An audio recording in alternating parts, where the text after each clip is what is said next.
Defensive system that changed how the NHL looked at rules. Rats. Coaches beefing GMs. Other beef over draft picks. More rats. More beef. Ariana Grande at one point for some reason. Arguably the best player of all time. Arguably the most talented team of all time. A lot of beef, a lot of grease, so many rats, and a team ran by people who had no idea what they were doing. The Florida Panthers' origins are one of the wildest stories in the NHL. They're in the finals right now against the best player in the world, but where did these guys come from? In the late 1980s, the NHL decided to want to expand to Tampa Bay. There were two bidders. One of them fronted by this crazy 5'8" goalie who one day became the GM for Crosby, and the other bidder was a pair of Hall of Fame brothers backed by a philanthropic family. But the family backed out a few months before the bid could be placed, so up stepped this Japanese golf course and resort operator, Kakuzai Green, who almost too happily paid the $50 million expansion fee up front, winning the Hall of Fame brothers a bid. Welcome to the NHL, Tampa Bay Lightning. Hall of Famer, ranked 9th in NHL history by The Athletic, Phil Esposito, said, "I'll be GM and president. Tony, you're my brother, and you're also a Hall of Famer. You can be the chief scout." The new head coach is 1989 Cup champion Terry Crisp, sick name by the way. Phil then took it upon himself to hire a bunch of ex-teammates from the Boston days as the assistant coaches and trainers, and with the 1992 first overall pick, they select Czech-born defenseman 18-year-old Roman Hamrlik, who started on the roster. Okay, so go play. Oh. That guy Brian Bradley did do pretty good though, so let's keep him around. Alright, it's 1993 now, and the co-founder of Blockbuster just started another franchise, just a 4-hour drive away from Tampa Bay. Oh my gosh. Although the vice president of business operations, Dean Jordan, said that none of the business people, himself included, knew anything about hockey, the Florida Panthers are off and running, sharing a building with Miami Heat. They didn't get the opportunity to pick first overall like Tampa, which means they do miss out on Alexander Daig. First overall, Ottawa takes the guy. Second overall, Chris Pronger, future Hall of Famer, stud. Third overall, it's Tampa Bay. They take Chris Gratton, the 6'3", 220-pounder dominated juniors. Fourth overall, Paul Kariya, future Hall of Famer. Fifth overall, Florida Panthers, Rob Niedermeyer, brother of Hall of Famer. Most importantly, from the expansion draft, Florida got John Van Beesbrook, the starting goalie in New York, and Scott Mellanby, a pretty decent first liner. With their fifth overall pick starting for them, coach Roger Nielsen implementing a park the bus strategy called the Trap, Florida beat Tampa Bay 2-0 for their first ever win and ultimately set a new Florida State record that season at 33 wins. Definitely isn't that high, but it means they're 1 point out of a chance to get swept in the first round. That would have been awesome. Florida style, the Trap gave them the 4th lowest goals against per game in the NHL in their first season, which pissed everyone off. The NHL's vice president tried to host a meeting because the Trap was so effective at lowering scoring that the league wanted to implement more rules for more scoring. Scoring's more fun, Trap is not fun. Van Beesbrook finished second in goalie of the year voting, partly because of the great defensive system in Florida. Because of the rules of the expansion, Florida picked 5th in 1993, but got the first overall pick in 1994. There's two guys in this draft that Florida's deciding between: Jovanovski, hard-hitting defenseman; Radek Bonk, high-octane offense. Which one do you think the coach wants? Which one do you think the president wants? Wrong, or maybe right, I don't know. But Coach Nielsen, the Trap defense-first coach, wants a high-octane offense guy. The president, the guy who wants to sell tickets, wants a defense-first guy. Makes no sense, right? Guess which one ranks higher? President. That means that the president's choice wins. Ed Jovanovski, you are now a Florida Panther, first overall. Coach Nielsen, a little bit pissed about not getting Bonk.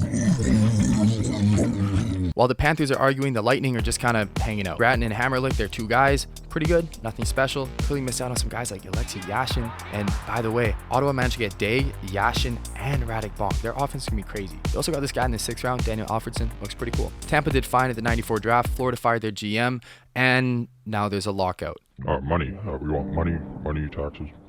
Okay, they figured out what they want in this lockout. Basically, Bettman, the brand new commissioner, wants to expand the league and brought on Florida and Tampa and Ottawa and Anaheim in the last 3 years, wants to make sure owners are happy and doesn't like how the salaries and luxury tax.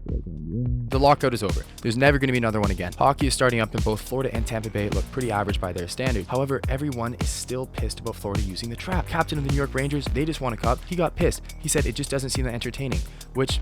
fair. You don't have to be a dick about it though. It really isn't that interesting. 1995 was kind of a step back for Florida, to the point where Coach Nielsen, the guy with a statue outside of Vancouver's arena for being uncooperative, got into an argument with the GM of Florida. He was like, "This is so stupid, we took Jovanovski." And the GM of Florida was like, "You're fired." So he's gone. "Hey Doug, I know you're the player development guy here. We just fired Nielsy and hey, want to be coach?" Player development trainer turned head coach Doug McLean is now the Florida Panthers head coach. Tampa, meanwhile, trudging along, losing, nothing that interesting going on. Okay, so 4 years into the hockey in Florida experiment. Tampa Bay is basically irrelevant. Let's just forget about them. Doug McLean has his first ever NHL coaching job with the Florida Panthers. John Van Beesbrook is a savior of this franchise. Scott Mellanby is the heart and soul of the team. Ed Jovanovski led to their original coach getting fired, and now he's playing on the team now. So far, the drafts have been more conflict driven than anything else. Somehow, there were some whiffs, there were some good picks pickups, but Florida's up 3-0 in the finals right now against Edmonton. So where does this legacy of winning come from?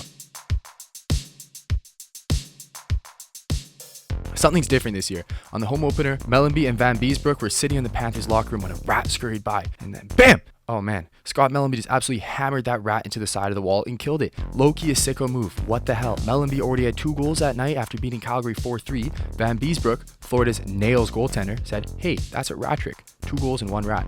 Everyone laughed. Reporters got a hold of the story, media got a hold of the story, Florida's faithful fans got a hold of the story, and the very next game in Florida's barn, Florida beat Montreal 6-1. Fans were throwing rubber rats on the ice after every Panthers goal. It was just a couple at first, but by the next home game, that next home game is where that 6th-round pick, Daniel Alfredson, scored his first career goal. Kind of interesting. It was up to 16 rubber rats. The team loved it, the city loved it, the identity, the character. This is a wagon. The team set a new Florida State win record with 41 wins. They got former 50-goal guy Ray Shepard at the deadline while securing Florida's first ever playoff appearance. In their first ever home playoff game, over 2,000 rubber rats were thrown on the ice. Teams would cower and hide from the rats. Exterminator companies were brought in to deal with the rat. There were so many rat and rubber rat related things going on. This is Ratville, USA. Tampa Bay also managed to get into the playoffs this year because of Roman Hamrlik, their first ever draft pick. He's sick now. 7th in Defenseman of the Year voting. Their goalie finished 3rd in Goalie of the Year voting, and the Tampa Bay Lightning officially lost in the first round of Philadelphia. Okay, 6th step for this franchise. Florida, however, is up against all-time great Ray Bourque in the first round, and damn! They win the series in 5 games, so the first ever series win. Now they're up against Philadelphia, though. They're a great team with Lindros, and damn! Florida wins against Philadelphia in 6 games. Whoa, guys, this is pretty incredible. But let's not get ahead of ourselves here. They're up against arguably the GOAT of hockey, Mario Lemieux. He's trying to get the Penguins their 3rd cup in 6 years. If Florida loses here, it makes sense. Context on Lemieux and where he's at. Lemieux started the season with a 12-game leave of absence. The previous season, he missed the entire season. Why? He had fatigue brought on from his cancer treatment. After missing the first 12 games of the year, he went on to lead the league in goals, assists, points, power play goals, game-winning goals, shorthanded points, 1 MVP, won the scoring title, 1 player voted MVP, 1 best center in the NHL, and is now trying to take down Florida in the 3rd round. Pittsburgh's starting goalie is a Hall of Famer. Their center is arguably the GOAT. Their winger might be the GOAT winger. Their second line center is a Hall of Famer, 5th all-time in points. Their defenseman is a Hall of Famer. 3 of the top 8 all-time point scorers are right now in their prime on the ice for Pittsburgh. Florida is getting smoked. Game 1, Florida wins 5-1. Game 2, Pittsburgh gets one back. This series is tied. Game 3, Florida wins 5-2. Game 4, Pittsburgh gets another one back. We're tied again. Okay.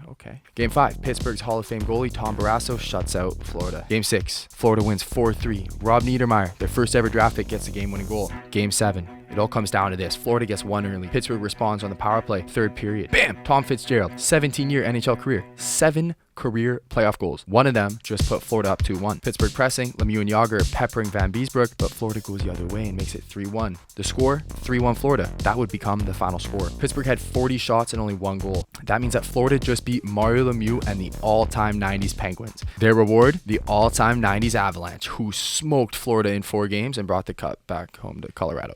Okay, what a year though.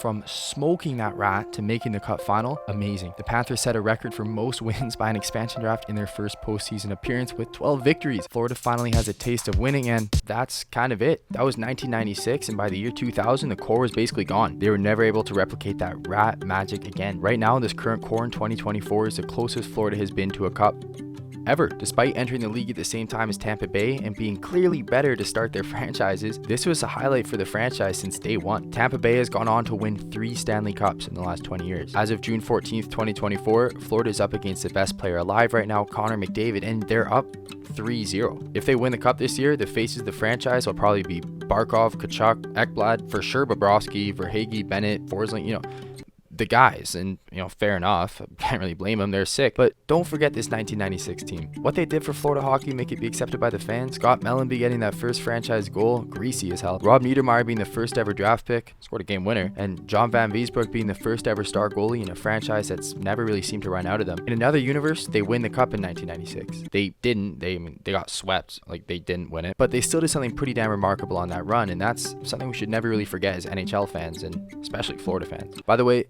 John Nielsen was tweaking at the draft. Jovanovski was the right call for sure.